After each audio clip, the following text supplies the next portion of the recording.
Hello everyone, मेरा नाम है Rahul Agarwal and welcome back to digitally salt. तो गाइज आज मैं आपको बेसिकली एक अंडरस्टैंडिंग दिलाऊंगा लेआउट की गूगल मैप बिज़नेस के, और आपको क्या क्या चीज़ें हैं जिनको आपको देखना चाहिए, ज़रूर अपडेट करना चाहिए। कुछ ऐसी चीज़ें हैं जो आप एक बार करके छोड़ सकते हैं, और कुछ ऐसी चीज़ें हैं जो आपको डेली या फिर एटलीस्ट हर 2-3 दिन में तो अपडेट करती रहनी चाहिए, ताकि आप गूगल को लगता रहे कि आपकी लिस्टिंग जो है वो एक्टिव है। तो देखिए, ये मैं आ गया अपने होम पेज पे, गूगल मैप बिज़नेस के होम पेज पे, जो कि मेरे क्लाइंट का है। इधर आप देख सकते हैं बेसिक इन्फॉर्मेशन मिल जाती है, समरी मिल जाती है।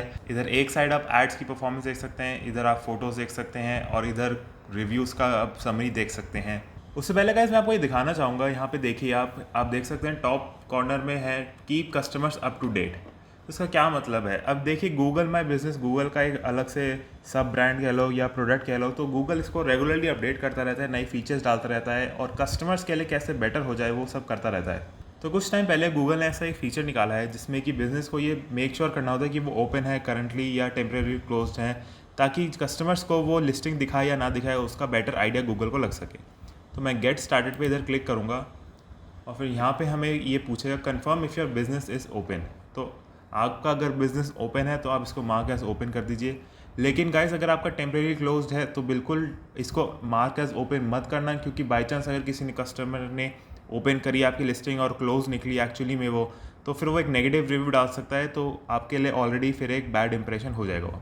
तो मेरी क्योंकि लिस्टिंग ओपन है तो मैं इसको सेव कर देता हूँ मार्क एज ओपन पे। अभी गाइस मेरे से पूछा है ओपन एंड क्लोज की टाइमिंग्स, यानी कि जितने भी दिन मेरा बिज़नेस खुलता है उसके क्या टाइमिंग्स हैं ओपन होने के और क्लोज़ होने के। तो यहाँ पे अगर वो टाइमिंग सही दिखा रखी है तो मैं इसको सेव कर दूँगा। तो यहाँ पे मैं एक बार देख लेता हूँ सारी टाइमिंग सही दिखा रखी है, और मैं इसको सेव कर देता हूँ। आप यहाँ से चाहे तो एडिट कर सकते हैं, वरना इन्फो में जाके आपको सारे डिटेल्स सब मिल ही जाएंगी। ये हो गया हमारा अपडेट। अब हम चलते हैं गाइस इन्फो पे। ये मैं आ गया इन्फो पे। अब यहाँ पे देखिए, सबसे ज़्यादा इंपॉर्टेंट पेज आपका, जब फर्स्ट टाइम आप कोई गूगल मैप बिज़नेस की लिस्टिंग क्रिएट कर रहे हैं या विजिट कर रहे हैं किसी क्लाइंट की, तो सबसे इंपॉर्टेंट जो होता है वो फर्स्ट पेज ये इन्फो का होता है। तो अब इसमें आपको क्या क्या चीज़ देखनी है? सबसे पहला बहुत इंपॉर्टेंट है, आपको बिज़नेस का नाम देखना है। बिज़नेस का नाम सही है या नहीं, एक भी स्पेलिंग का फ़र्क नहीं होना चाहिए गाइस, क्योंकि जो आप साइटेशंस बनाएंगे उससे बहुत फ़र्क पड़ता है। तो इसलिए business name, address, phone number, ये 3 चीज़ें नैप इन्हें शॉर्ट फॉर्म में कहते हैं, नेम, एड्रेस, फ़ोन नंबर, ये बिल्कुल एग्जैक्टली सेम होनी चाहिए, वर्ड टू वर्ड। अब देखिए, बिज़नेस का नाम मेरा ठीक है। अब यहाँ पे देखिए 3 कैटेगरीज मैंने लिख रखी हैं यहाँ पे। तो ये क्या होता है बेसिकली, यहाँ पे एडिट करके हम दिखाएंगे आपको। प्राइमरी कैटेगरी एक हो जाती है, फिर एडिशनल कैटेगरीज आप ऐड कर सकते हैं। रेलेवेंट कैटेगरीज ही ऐड करिएगा गाइस, और आप इधर सर्च कर सकते हैं, ऐड अनदर कैटेगरी कर सकते हैं। सारी कैटेगरीज इधर नहीं मिलेंगी आपको, कुछ हो सकता है ना मिले, तो आप उस कैटेगरी को सेलेक्ट करें जो आपके बिज़नेस को क्लोजेस्ट रिप्रेजेंट करती है। तो अभी मेरे को कोई चेंजेस नहीं करते, इसलिए मैंने इसको कैंसिल कर दिया। अब हम देखते हैं एड्रेस। एड्रेस भी मैंने जैसे बताया, नेम, एड्रेस, फ़ोन नंबर, तो एड्रेस बहुत इंपॉर्टेंट हो जाता है। तो कई जगह क्या होता है गाइस, हम एड्रेस लिखते समय ध्यान नहीं देते। हम क्या, जैसे मेरा ग्राउंड फ्लोर पे एड्रेस है तो मैं ग्राउंड फ्लोर की जगह हो सकता है ग्राउंड फ्लोर लिखना ही भूल जाऊँ, या फिर मैं शॉर्ट फॉर्म में GF लिख दूँ, और कभी पिन कोड मैं हो सकता है आगे या पीछे डाल दूँ, और सेक्टर हो सकता है मैं कभी आगे या पीछे डाल दूँ, और हुडा मार्केट है इसको मैं हुडा मार्केट रोड कर दूँ, या फिर कुछ भी चेंजेस, हल्के से भी चेंजेस अगर मैं करता हूँ तो गाइस वो आपकी साइटेशंस पे इफेक्ट डालेंगे। यानी कि गूगल को वो रियलाइज़ नहीं होगा कि वो एग्जैक्टली सेम बिजनेस है या नहीं, और उससे आपकी जो एडवांटेजेस लिंक्स क्रिएट होते हैं वो नहीं हो पाएंगे। तो इसका बिल्कुल ध्यान रखिए। इसका बेस्ट तरीका तो यही है, आप नोटपैड खोलिए और अपना नेम, एड्रेस, पूरा एड्रेस और फ़ोन नंबर एक तरफ लिख के छोड़ दीजिए, और जहाँ पे भी आपको डालना है आपको सिर्फ कॉपी पेस्ट करना है, आपको कहीं दोबारा देखने की ज़रूरत नहीं है। तो ये हो गया हमारा एड्रेस। सर्विस एरिया आप डाल सकते हैं, जैसे मेरी एक लोकल शॉप है तो मैंने इसको लोकल गुड़गांव में छोड़ रखा है। अब ये हो गया हमारे टाइमिंग्स गाइस, हम टाइमिंग्स ऑलरेडी देख चुके हैं। मोर आवर्स पे क्या है गाइस, इधर एक बार चल के देखते हैं क्या दिखा रहा है ये। तो मोर आवर्स बेसिकली स्पेसिफिक सर्विसेज के लिए होता है। अगर आपका बिजनेस ऐसा करता है तो आप इसको ऐड कर सकते हैं, लेकिन मेरा बिजनेस में ऐसा कुछ नहीं, तो मैं इसको कैंसिल कर देता हूँ। तो ये गाइस जो आप देख रहे हैं कैलेंडर सा बना हुआ है, इसका क्या मतलब है? ये गाइस इसलिए गूगल ने फीचर डाल रखा है ताकि अगर आपकी कोई हॉलीडे आ रही है, कोई रीजनल हॉलीडे हो चाहे नेशनल हॉलीडे हो, तो आप उसके लिए स्पेशल आवर्स ऐड कर सकते हैं। क्योंकि कुछ बिजनेसेस होते हैं जो फुल डे नहीं ओपन होते, जैसे तो हाफ डे ही ओपन होते हैं, इसलिए आप वहाँ पे जाके ये ऐड कर सकते हैं। आप ऐड अ न्यू डेट करेंगे, डेट सेलेक्ट करेंगे, वहाँ पे ओपन और क्लोज का ऑप्शन है, आपको टाइमिंग्स कब का ऑप्शन मिल जाएगा, आप इजीली शेड्यूल कर सकते हैं आपकी क्या टाइमिंग्स हैं उस दिन के लिए। फिर गाइस ये हो गया आपका फ़ोन नंबर, और ये हो गया आपका शॉर्ट नेम। अब शॉर्ट नेम भी काफ़ी इंपॉर्टेंट होता है। शॉर्ट नेम हम लिंक कभी भी शेयर करते हैं उसके लिए यूज़ किया जाता है। अभी मैंने शॉर्ट नेम जो है सेट कर रखा है गाइज। इसमें शॉर्ट नेम में 2 चीज़ें ध्यान रखिएगा। आप शॉर्ट नेम जो है साल में 3 बार ही चेंज कर सकते हैं सिर्फ। तो इसको आराम से देख के सोचिएगा। और शॉर्ट नेम आपका ऐसा होना चाहिए जहाँ से आपके बिज़नेस के बारे में कुछ पता चले। अब जैसे मेरा बिज़नेस का नाम आ गया और फिर मैंने अपनी बिज़नेस की लोकेशन डाल दी, तो इससे अगर कोई भी लिंक शेयर होता है तो नाम देखते ही वो रिकग्नाइज़ कर सकता है। अब ये हो गई मेरी वेबसाइट की लिंक। अब आप सोच रहे हो कि कैसी वेबसाइट की लिंक है, www. तो है ही नहीं इधर। तो ऐसा इसलिए गाइस क्योंकि मैंने अभी गूगल माई बिज़नेस की जो डिफ़ॉल्ट वेबसाइट आती है उसी को इधर ऐड कर रखा है, मैंने सेपरेटली वेबसाइट नहीं बना रखी है। प्रोडक्ट्स की हम बाद में बात करेंगे क्योंकि प्रोडक्ट्स हम अलग से ऐड कर सकते हैं। आप जो भी सर्विसेज प्रोवाइड करते हैं वो आप इधर एडिट कर सकते हैं, इंडिविजुअली आप सर्विसेज ऐड कर सकते हैं। ऐड कस्टम सर्विस का आपके पास ऑप्शन है। आराम से गाइस देखिएगा, जो भी सर्विस आप प्रोवाइड करते हैं वही ऐड करिएगा। खाली पॉपुलर अगर कोई सर्विस है अगर आप वो नहीं प्रोवाइड करते तो आप वो मत ऐड करिएगा। यहाँ पे गाइस देख सकते हैं आप बिज़नेस के अलग अलग एट्रीब्यूट्स देने का ऑप्शन है यहाँ पे। इसको आप आराम से देख के टिक कर सकते हैं अगर आपके पास कोई भी है तो इसमें कोई ज़्यादा लंबी चौड़ी बात नहीं है। अब आ जाता है हमारा बिज़नेस का डिस्क्रिप्शन। डिस्क्रिप्शन बहुत इंपॉर्टेंट होता है गाइस, क्योंकि कोई भी कस्टमर अगर हमारी गूगल में बिज़नेस की लिस्टिंग को देख रहा है तो डिस्क्रिप्शन को ज़रूर पढ़ ही लेता है एक ना एक बार। तो इसलिए डिस्क्रिप्शन ऐसा लिखिए जिसमें आपकी प्रोडक्ट, सर्विसेज, फीचर्स सब कुछ हाईलाइट हो जाए और क्यों वो विजिट करेगा आपको रैदर दैन योर कॉम्पिटिटर। तो ये बहुत इंपॉर्टेंट हो जाता है बिजनेस के लिए हाईलाइट करना कि how are they different from their competition. और ये हो गई गाइस ओपनिंग डेट, यानी कि किस डेट को हमारा बिजनेस जो है स्टार्ट हुआ था। और यहाँ पे से आप ऐड फोटोज़ कर सकते हैं, लेकिन फ़ोटोज़ का अलग भी एक ऑप्शन है। अब हम चलते हैं गाइस इनसाइट्स पे। अब आ गए गाइस हम इनसाइट्स पे। देखिए यहाँ पे 3 कैटेगरीज हमें ये मैप में बनी हुई दिखा रही हैं, डायरेक्ट, डिस्कवरी और ब्रांडेड। तो देखिए हम यहाँ पे पता लगा सकते हैं कि डायरेक्टली यानी कि मेरे बिज़नेस नेम से कितने सर्चेज आए, मेरे ब्रांड नेम से कितने सर्चेज आए, मतलब जो भी ब्रांड्स मैं रखता हूँ, सेल करता हूँ, और मेरे प्रोडक्ट कैटेगरी से कितने सर्चेज आए, वो सब आप यहाँ पे देख सकते हैं। और यहाँ पे थोड़ी और डेटा आप देख सकते हैं, listings on search, listings on maps कितनी रही हैं हमारी। और यहाँ पे इंडिविजुअली इन्होंने बताया है visit to your website, request direction, यानी कि जो भी लोग मोबाइल पे देखते हैं उन्होंने फिर कितने लोगों ने ओपन ऑन गूगल मैप्स करा होगा मेरे ऐड को देख के, या फिर मेरी कोई पोस्ट को देख के, या मेरी लिस्टिंग को देख के। सिमिलरली कितने लोगों ने कॉल का ऑप्शन दबाया, कितने लोगों ने मैसेज का ऑप्शन दबाया। और डायरेक्शन रिक्वेस्ट का मतलब है जहाँ से लोग ज़्यादा कस्टमर्स आ रहे हैं तो वो एरियाज जहाँ पे ये हाईलाइट हो जाते हैं। और ये हो गई गाइस फिर फ़ोन कॉल्स की बात, यानी कि पिछले 1 महीने में किस किस दिन पे कितनी फ़ोन कॉल्स आई हैं। तो देखिए यहाँ पे मैं देख सकता हूँ सैटरडे को सबसे ज़्यादा फ़ोन कॉल आई है। तो अगर गाइस मेरे को कोई ऐड चलाना है तो फिर मेरे को इस बात का ध्यान रखना पड़ेगा कि सैटरडे जो है ऐड ज़्यादा दिखे, यानी कि मैं उसमें ज़्यादा पैसे डालूँ।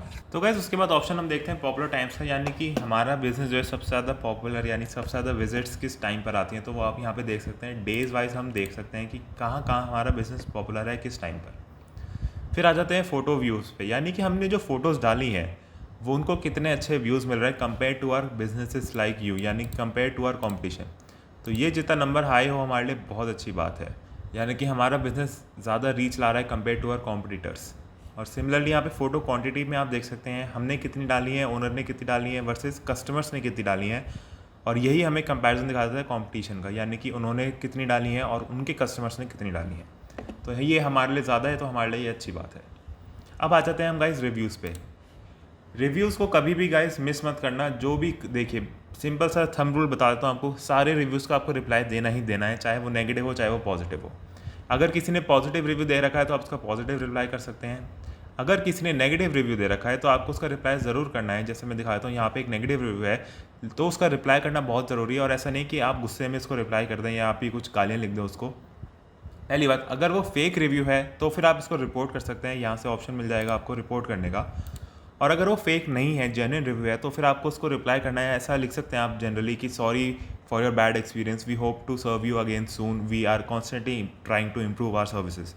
कुछ भी आप ऐसे लिख सकते हैं, लेकिन आपको रिप्लाई ज़रूर करना है ताकि जो भी और लोग कोई रिव्यूज़ पढ़ता है तो उसको लगता है कि चलो कस्टमर्स को अच्छे से ट्रीट तो करता है और कम से कम। फिर हम आ जाएंगे इस मैसेजेस पे। इधर अगर कोई मैसेज करता है आपके बिजनेस को तो आप इधर से उसको रिप्लाई कर सकते हैं। अभी फ़िलहाल मेरे पास कोई मैसेज नहीं है। तो अब हम चलते हैं अपनी वेबसाइट के टैब। तो वेबसाइट क्या है basically guys, Google my business खुद ही क्रिएट करके देता है हमें। हमारे जो प्रोडक्ट्स हमने ऐड कर रखे हैं, हमारी जो फोटोज़ होती हैं उनके अकॉर्डिंगली एक बाय डिफ़ॉल्ट ये जेनरिक सी वेबसाइट जो है बना देता है। ज़्यादा एडिटिंग के हमें ऑप्शंस नहीं मिलते हैं इसमें। एक हो गया हमारा थीम्स का ऑप्शन मिल जाता है इसमें, बस बेसिकली हम कलर चेंज कर सकते हैं, टेक्स्ट वगैरह थोड़ा स्टाइल चेंज कर सकते हैं। एक हो जाता है हमें टेक्स्ट एडिट करने का, तो इसमें हमें थोड़े बहुत ऑप्शंस मिल जाते हैं।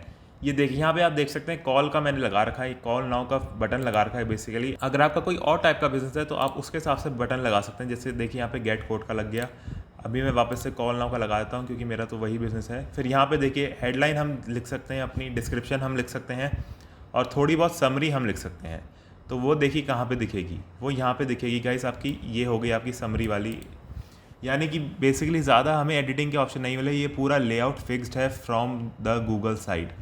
एक बेसिकली ये हेडर की फ़ोटो हो जाती है, एडिट हेडर फ़ोटो आप इधर से कर सकते हैं। यहाँ पे आपके पोस्ट बाय डिफ़ॉल्ट आ जाते हैं, हमें चेंजेस नहीं कर सकते। टेस्टिमोनियल्स में रिव्यूज़ अपने आप गूगल डाल देता है और जो हाईएस्ट रेटेड होते हैं उन्हीं को डालता है। और यहाँ पे नीचे चल के गैलरी से फ़ोटो भी अपने आप पिक कर लेता है और मैप से लोकेशन भी ले लेता है, और साथ ही साथ ये बिज़नेस आवर्स और एड्रेस भी हमें दिखा देता है। अब चल के देखते हैं एक बार मोर में क्या दिखा रहा है हमें। तो मोर में बेसिकली गाइस ये कुछ भी नहीं है, पब्लिश करने को कहता है और या बाय डोमेन करने को कहता है। मैं कभी भी आपको रेकमेंड नहीं करूँगा कि आप यहाँ से गूगल माय बिज़नेस का कोई डोमेन खरीदें, क्योंकि देखिए जो वेबसाइट बनाते हैं कभी भी हम चाहते हैं उसमें हमें फुल एक्सेस मिले, ट्रैकिंग वगैरह अच्छे से कर सकें। लेकिन गूगल माय बिज़नेस की जो वेबसाइट होगी उस पर ट्रैकिंग के बहुत लिमिटेड ऑप्शंस होते हैं, या कहूँ होते ही नहीं है, इसलिए कोई फ़ायदा नहीं है। मैं एक बार इसकी फ्री वाली साइट जो है आपको दिखा देता हूँ कैसे दिखती है एक्चुअली। तो अगर कोई भी कस्टमर मेरी गूगल माय बिज़नेस की लिस्टिंग के थ्रू इस साइट पर आता है तो वो उसको ऐसे देखेगा। अगर उसको रिव्यू लिखना है तो वो यहाँ से रिव्यू लिख सकता है, कॉल करना है तो यहाँ से कॉल नाउ का बटन है, डायरेक्शन देखनी है तो यहाँ से डायरेक्शंस का बटन है। तो बेसिकली कैसे एक बहुत ही जेनरिक सी छोटी सी वेबसाइट हो जाती है, लेकिन it's still better than having no website. अब आ जाते हैं हम गाइस यूज़र्स वाले ऑप्शन पे। तो देखिए यूज़र्स में क्या होता है, ये जो हो गई ओनर का नाम हम देख सकते हैं। जैसे समझिए फेसबुक में हम पेज रोल्स शेयर करते हैं, किसी को एडिटर बनाते हैं, किसी को एडवर्टाइज़र बनाते हैं। तो इसी तरह से गूगल माय बिज़नेस में 3 रोल हो जाते हैं आपके पास। देखिए मैं आपको दिखाता हूँ, ऐड यूज़र्स करके जा सकते हैं यहाँ। चूज़ अ रोल में ऑप्शन आ रहा है ओनर, मैनेजर, साइट मैनेजर, और यहाँ पे आप ईमेल आईडी लिखेंगे किसी की तो फिर उसको वो इन्विटेशन पहुँच जाएगी। तो देखिए यहाँ पे 3 रोल देख सकते हैं आप, ओनर का, मैनेजर का और साइट मैनेजर का। अब ध्यान दीजिएगा जो यहाँ पे ओनर है वो प्राइमरी ओनर है, वो हम चेंज नहीं कर सकते। अब मैं आपको सारे डिफरेंसेस बता देता हूँ। यहाँ पे मैंने इमेज खोल रखी है। सबसे पहले समझते हैं प्राइमरी ओनर और ओनर में क्या डिफरेंस है। सिर्फ एक डिफरेंस है गाइस, ओनर जो है खुद को रिमूव कर सकता है लेकिन प्राइमरी ओनर को रिमूव नहीं कर सकता। लेकिन जो प्राइमरी ओनर है वो किसी को भी रिमूव कर सकता है। तो ये तो हो गया इकलौता difference between primary owner and owner. अब आप किसी को अगर ओनर बनाना चाहते हैं या मैनेजर या साइट मैनेजर, वो आप इन चीज़ों को देख के डिसाइड कर सकते हैं। अगर आप किसी को ओनर बनाते हैं तो वो ऐड और रिमूव कर सकते हैं यूज़र्स को, वो पूरी लिस्टिंग को रिमूव कर सकता है, और ये सारी फीचर्स तो मैनेजर और ओनर सभी कर सकते हैं। अगर आप किसी को मैनेजर बनाते हैं तो फिर वो एक्सेप्ट कर सकता है गूगल के अपडेट्स आते हैं, जो भी बिज़नेस की इन्फॉर्मेशन जो है वो सारी चेंज कर सकता है। लेकिन जो साइट मैनेजर है वो ये सब नहीं कर सकता। वो क्या कर पाएगा, आपके रिव्यूज़ का रिप्लाई दे पाएगा, वो पोस्ट जो है पब्लिश कर सकता है, बिज़नेस की बेसिक इन्फॉर्मेशन को चेंज कर सकता है, और जो इनसाइट्स हैं उनको डाउनलोड कर सकता है, उनको देख सकता है। तो आप अपने अकॉर्डिंगली देख सकते हैं। अगर आपको किसी को एड्स बनाने के लिए देना है तो आपको उसको मैनेजर का रोल देना पड़ेगा, साइट मैनेजर के पास वो पावर नहीं होती।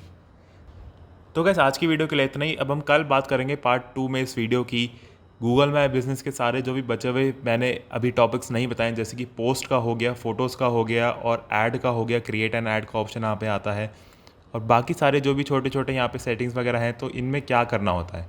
तो बेसिकली इन दोनों वीडियो को अगर आपने देख लिया तो गूगल माय बिज़नेस की कंप्लीट अंडरस्टैंडिंग आपको हो जाएगी, और जैसे भी आपको मैनेज करना है आप अपनी जो बिज़नेस की लिस्टिंग है वो बिल्कुल प्रोफेशनल तरीके से मैनेज कर पाएंगे। तो सब्सक्राइब करें मेरे चैनल को ज़रूर। पार्ट 2 वीडियो कल आ जाएगी, ज़रूर देखिएगा उस वीडियो को, ताकि आपको कंप्लीट अंडरस्टैंडिंग हो जाए गूगल माय बिज़नेस कैसे चलता है, कैसे आपको एक लिस्टिंग जो है चलानी होती है।